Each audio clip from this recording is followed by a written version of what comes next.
کہ جو میرے تابع فرمان ہے میں انہیں جنت میں داخل کروں گا اور نافرمانوں کو جہنم میں پھینکوں گا، تو وہ کر گزرے گا کہ جو اس طرح زندگی گزار رہے ہیں کہ گویا وہ دنیا اور آخرت میں ہر معاملے کے خود مالک ہیں، گویا انہیں یہ کوئی ٹینشن ہی نہیں ہے کہ ان کو کسی نے پیدا کیا ہے اور اس رب کے حضور انہوں نے پیش ہونا ہے، اپنی شکل دکھانی ہے، اپنے اعمال کا جواب دہ ہونا ہے۔ یعنی انسان کو یہ ٹونٹ کروائی جا رہی ہے کہ جس طرح تیری خواہش ہوتی ہے نا کہ میرے حالات بہتر ہو جائیں اور تو اس کے لیے پوری ایفرٹ پٹ کرتا ہے، میں بھی اگر اس طریقے سے چھوٹی چھوٹی باتوں کے اوپر نکیر کرنا شروع کر دیتا تو کب سے تیرا معاملہ تل پٹ ہو چکا ہو۔ اگر کسی فاسق کو، فاجر کو، ظالم شخص کو ڈھیل ملی ہوئی ہے تو وہ یہ نہ سمجھے کہ اللہ تعالیٰ اس پہ گرفت نہیں کر سکتا۔ دو وجوہات ہو سکتی ہیں، یا تو اللہ تعالیٰ اسے ڈھیل دے رہا ہے، شاید وہ اللہ کی طرف پلٹ آئے، ایک اور چانس مل جائے، یا پھر یہ ہے کہ وہ اپنی گمراہی میں اور بڑھے، اور جب وہ اپنی گمراہی میں زیادہ بڑھے تو زیادہ عذاب کا مستحق ہو۔ ان فی اختلاف اللیل والنہار، بے شک دن اور رات کے آنے جانے میں، لیل و نہار کی جو یہ گردش ہے، یعنی رات کے بعد دن اور دن کے بعد دوبارہ رات، یہ جو مسلسل سلسلہ ہے، وما خلق اللہ فی السماوات والارض، اور جو کچھ بھی اللہ نے آسمانوں اور زمین میں پیدا کیا، لآیات لقوم یتقون، اس میں نشانیاں ہیں ان کے لیے جو واقعی ڈر جائیں۔ ڈریں گے کون؟ جو یہ تمام مخلوقات کو دیکھ کے اس رزلٹ پہ پہنچ جائیں گے کہ ان کو کسی نے پیدا کیا ہے تو مجھے بھی کسی نے پیدا کیا ہے اور میری مرضی کے بغیر پیدا کیا ہے اور مجھے اس امتحان میں ڈالا ہے۔ اگر میں نے اس رب کو رسپانس نہ کیا تو آخرت کے دن وہ میری پکڑ کر لے گا۔ ابھی تک جو کچھ اس نے مجھ پر حالات وارد کیے، میں ان حالات سے اپنے آپ کو آزاد نہیں کر سکا، تو آخرت میں بھی جو اپنے انبیاء کے ذریعے اس نے کتابوں میں نازل کیا کہ جو میرے تابع فرمان ہے میں انہیں جنت میں داخل کروں گا اور نافرمانوں کو جہنم میں پھینکوں گا، تو وہ کر گزرے گا۔ یہ تصور انسان کو ڈرنے پہ مجبور کر دیتا ہے اور انسان اللہ کی طرف رجوع لاتا ہے۔ اسی کو کہتے ہیں متقی ہونا، یہی ہے ھدی للمتقین، قرآن میں ہدایت ہے ان کے لیے جو ڈر جائیں۔ ان الذین لا یرجون لقاءنا، بے شک وہ لوگ جو یہ امید نہیں کرتے کہ انہیں ہم سے ملنا ہے۔ اچھا، یہ جملے بار بار آئیں گے۔ وہ لوگ جو اللہ سے ملنے کی امید نہیں رکھتے، یعنی کافروں کے لیے یا اللہ کے نافرمانوں کے لیے یہ ٹرم یوز کی گئی ہے سورت کے اندر، اور یہ بار بار ٹرم ریپیٹ ہوگی کہ جن لوگوں کو یہ امید نہیں ہے کہ انہوں نے ہمیں ملنا ہے۔ اب وہ لوگ وہ بھی ہو سکتے ہیں جو قیامت کے دن کے منکر ہوں، دوبارہ پیدا کیے جانے کے منکر ہوں، اور وہ لوگ بھی ہو سکتے ہیں کہ جو اس طرح زندگی گزار رہے ہیں کہ گویا وہ دنیا اور آخرت میں ہر معاملے کے خود مالک ہیں، گویا انہیں یہ کوئی ٹینشن ہی نہیں ہے کہ ان کو کسی نے پیدا کیا ہے اور اس رب کے حضور انہوں نے پیش ہونا ہے، اپنی شکل دکھانی ہے، اپنے اعمال کا جواب دہ ہونا ہے۔ پیغمبر دنیا میں کس لیے آتے ہیں؟ قیامت کے دن کی جواب دہی اور اللہ کے حضور، جو اللہ کے ساتھ آپ کی ملاقات ہونے والی ہے، اس کا ڈر سناتے ہیں کہ تمہیں اللہ سے قیامت والے دن ملنا ہے، اور وہ ملاقات یہ نہیں ہے کہ اللہ تعالیٰ نے آپ سے حال احوال پوچھنا ہے کہ ہاں جی ٹھیک ہو، صحیح پہنچ گئے ہو، نہ، وہ یہ پوچھا جانا ہے کہ جو دنیا میں زندگی دی تھی وہ کیسے گزاری ہے، کتابیں بھیجی تھیں، پیغمبر ساتھ بھیجے تھے، کوئی گنجائش نہیں چھوڑی تھی۔ تو وہ اللہ تعالیٰ فرما رہا ہے کہ جو لوگ یہ امید نہیں رکھتے نا کہ انہیں مر کے کسی سے ملنا ہے، ملاقات کرنی ہے ہم سے، وَرَضُوا بِالْحَيَاةِ الدُّنْيَا، اور دنیا کی زندگی پہ ہی وہ راضی ہو چکے ہیں، اے جہاں مٹھا اگلا کس نے ڈٹھا، یہ وہی چیز ہے، وَاطْمَأَنُّوا بِهَا،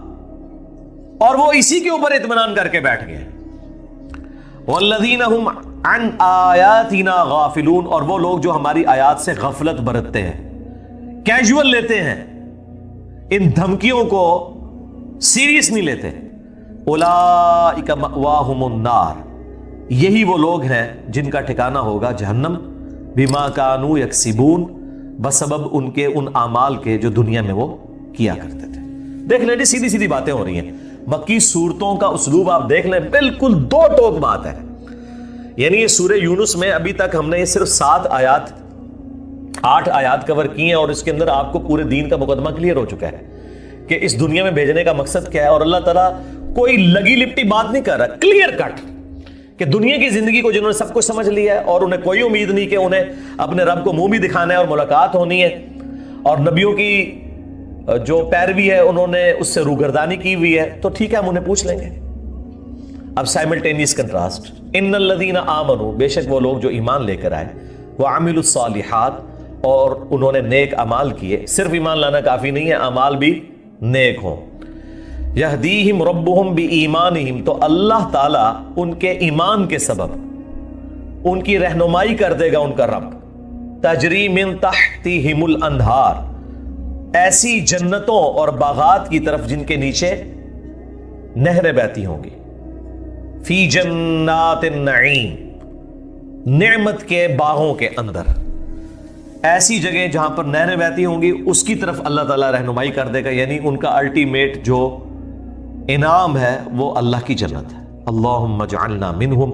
مع النبیین والصدیقین والشہداء والصالحین، آمین۔ دعواہم فیہا سبحانک اللہم، جنت میں جانے کے بعد بھی جو ان کی صدا ہوگی نا وہاں پر جنت کو دیکھ کر، وہ یہی ہوگی، سبحانک اللہم، پاک ہے ہمارا رب، اللہ کو پکار کے وہ کہیں گے اے اللہ تو پاک ہے، وَتَحِيَّتُهُمْ فِيهَا سلام، اور وہاں ان کی ایک دوسرے کو دعا ہوگی سلام، یعنی جنتی ایک دوسرے کو جب بھی ملیں گے السلام علیکم کہیں گے، یعنی یہ جنتیوں کی نشانی ہے، دنیا میں بھی سنت ہے، مشروع ہے، اور جنت کے اندر بھی۔ وَآخِرُ دَعْوَاهُمْ أَنِ الْحَمْدُ لِلَّهِ رَبِّ الْعَالَمِينَ، اور جو آخری پکار ہوگی نا ہر جنتی کی وہ یہی ہوگی الحمدللہ رب العالمین، تمام تعریفیں اس اللہ کے لیے ہے جو تمام جہانوں کا پالنے والا ہے۔ یعنی جنتی اللہ تعالیٰ کی جو جنت میں تعریف کریں گے نا، بسبب ان نعمتوں کے جو ایک جنتی کو ملی کہ اللہ نے اپنا وعدہ پورا کر دیا، ہمیشہ کی جنت مقرر ہو گئی جس میں نہ موت ہے، نہ بڑھاپا ہے، نہ مفلسی ہے، نہ کوئی تکلیف ہے، اور ہر وہ چیز ہے جو انسان چاہے، تو انسان سبحان اللہ کہے گا، اللہ تعالیٰ کی تعریف کرے گا کہ اللہ تو پاک ہے جس نے مجھے سب کچھ دیا، اور اپنے خوشی کے جذبات کے اظہار کے لیے جو آخری کلام اس کا ہوگا نا وہ ہوگا الحمدللہ رب العالمین، تمام تعریفیں اس اللہ کے لیے ہیں جو تمام جہانوں کا پالنے والا ہے۔ سبحان ربک رب العزت عما یصفون وسلام علی المرسلین والحمد للہ رب العالمین۔ سورہ الزمر کے اینڈ پہ بھی جا کے آئے گا کہ ہر طرف سے جب جنتی جنت میں پہنچ جائیں گے، جہنمی جہنم میں پہنچ جائیں گے، پھر ہر طرف سے ایک ہی نعرہ بلند ہوگا الحمد للہ رب العالمین۔ یعنی یہ سمجھ لیں قیامت کے دن کا ڈراپ سین یہ ہے کہ سب لوگ یہ کہیں گے اللہ ہی اللہ ہے۔ دیکھنا الحمد للہ رب العالمین، کوئی بزرگ نہیں، کوئی بابا نہیں، بھائی جتنے انبیاء دنیا میں آئے، انبیاء کے پیروکار جو دعوت و تبلیغ کا کام کرنے آئے، سب کے سب اس اللہ کا تعارف کروانے کے لیے آئے نا۔ جب انسان اپنے رب کے پاس پہنچ جائے گا پھر اللہ ہی اللہ ہے،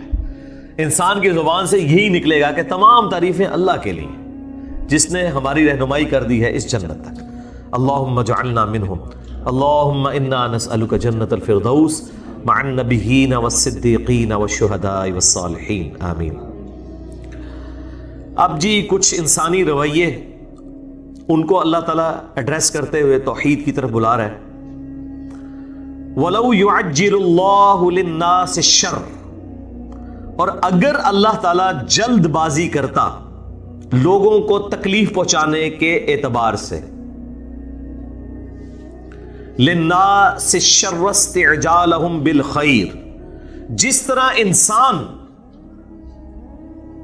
جلد بازی کرتے ہیں بھلائی کے اعتبار سے، لَقُضِيَ إِلَيْهِمْ أَجَلُهُمْ، تو اللہ تعالیٰ پوری کر دیتا ان کی میعاد۔ یعنی جس طرح انسان کی خواہش ہے نا کہ مجھے آسائش جلد از جلد مل جائے، اگر اللہ تعالیٰ بھی جلد بازی کرتا نا کہ جو شخص گناہ کر رہا ہے اسے فوراً سزا دے، تو معاملہ کب سے تلپٹ ہو چکا ہوتا۔ یعنی اللہ تعالیٰ گناہ گاروں کو ڈھیل دیتا ہے، یعنی انسان کو یہ ٹونٹ کروائی جا رہی ہے کہ جس طرح تیری خواہش ہوتی ہے نا کہ میرے حالات بہتر ہو جائیں اور تو اس کے لیے پوری ایفرٹ پٹ کرتا ہے، میں بھی اگر اس طریقے سے چھوٹی چھوٹی باتوں کے اوپر نکیر کرنا شروع کر دیتا تو کب سے تیرا معاملہ تل پٹ ہو چکا ہوتا. فَنَظَرُ الَّذِينَ لَا يَرْجُونَ لِقَاءَنَا فِي طُغْيَانِهِمْ يَعْمَهُونَ، بلکہ ہم چھوڑ دیتے ہیں ان لوگوں کو جو ہم سے ملاقات کی امید نہیں رکھتے کہ وہ اپنی سرکشی میں بھٹکتے رہیں. یعنی الٹیمیٹلی اللہ تعالیٰ نے موت کے وقت اور آخرت میں انہیں پکڑنا ہے. دنیا میں اگر کسی فاسق کو، فاجر کو، ظالم شخص کو ڈھیل ملی ہوئی ہے تو وہ یہ نہ سمجھے کہ اللہ تعالیٰ اس پہ گرفت نہیں کر سکتا. دو وجوہات ہو سکتی ہیں، یا تو اللہ تعالیٰ اسے ڈھیل دے رہا ہے، شاید وہ اللہ کی طرف پلٹ آئے، ایک اور چانس مل جائے، یا پھر یہ ہے کہ وہ اپنی گمراہی میں اور بڑھے، اور جب وہ اپنی گمراہی میں زیادہ بڑھے تو زیادہ عذاب کا مستحق ہو، وَلِعَاذُ بِاللَّهِ تعالی. تو یہاں پہ بھی دیکھ لیں وہی ٹرم آئی ہے کہ جو لوگ ہم سے ملنے کی امید نہیں رکھتے. وَإِذَا مَسَّ الْإِنسَانَ الضُّرُّ دَعَانَا لِجَنبِهِ أَوْ قَاعِدًا، جب انسان کو تکلیف پہنچتی ہے تو وہ ہمیں پکارتا ہے، کروٹ پہ لیٹے ہوئے بھی اور کھڑا ہوا بھی. او قاعدا او قائما، اور کھڑے ہوئے بھی، بیٹھے ہوئے بھی، لیٹے ہوئے بھی اور کھڑے ہوئے بھی، تینوں حالتوں میں اٹھتے بیٹھتے ہمیں پکارتا ہے کہ یا اللہ مجھ سے یہ تکلیف دور کر دے. فَلَمَّا كَشَفْنَا عَنْهُ ضُرَّهُ، پس جب ہم اس سے اس کی تکلیف کو دور کر دیتے ہیں نا، مَرَّ كَأَن لَّمْ يَدْعُنَا إِلَىٰ ضُرٍّ مَسَّهُ، تو وہ اس طرح چل دیتا ہے پیٹ پھیر کے گویا اس نے کبھی ہمیں تکلیف میں پکارا ہی نہیں تھا. ظاہر جب تکلیف دور ہو گئی تو اب پھر وہ اللہ کی طرف متوجہ نہیں ہوتا. جامعہ ترمذی میں حدیث ہے، جو شخص یہ چاہے کہ مصیبت اور پریشانی میں اس کی دعا قبول ہو تو جب وہ آسودہ حال ہو اس وقت بھی اپنے رب کو یاد کیا کرے، تو اللہ تعالیٰ بھی اس کی مصیبت اور پریشانی میں دعا کو قبول کرے گا. بہرحال اللہ تعالیٰ تو عطا فرمانے والا ہے، نافرمانوں کی بھی سنتا ہے، ان کی تکلیف دور کرتا ہے، اور تکلیف دور ہونے کے بعد وہ اس طرح غائب ہوتے ہیں. ہم نے بھی اپنے معاشرے میں کئی لوگ دیکھے ہیں جب ان پہ کوئی مشکل وقت آتا ہے تو تسبیح اٹھا کے، ٹوپی پہن کے ہر وقت مسجد میں بیٹھے رہتے ہیں. کسی کے پیپر ہوتے ہیں، کسی کا رشتہ نہیں ہو رہا ہوتا، کسی کے کاروبار کا ایشو ہوتا ہے، اور جیسے ہی معاملات بالکل سیٹل ہو جاتے ہیں پھر وہ آپ کو نظر نہیں آتے ان لوگوں کی طرح جو فصلی بٹیروں کی طرح رمضان کے مہینے میں آپ کو مسجد میں جاتے ہوئے نظر آتے ہیں. یہ تو میں نے اپنی آنکھوں سے لوگوں کو دیکھا ہے، بالکل غائب ہو جاتے ہیں، وہ اسکرین سے آؤٹ ہو جاتے ہیں. اور یہ اللہ تعالیٰ نے جو یہ ایک یونیورسل ٹروتھ بتایا ہے نا کہ وہ ہر وقت اللہ کو یاد کرتے ہیں جب مشکل وقت آتا ہے، لیکن جب وہ مشکل ٹل جاتی ہے تو اس طرح پیٹ پھیرتے ہیں گویا انہوں نے کبھی ہمیں مصیبت میں پکارا ہی نہیں تھا.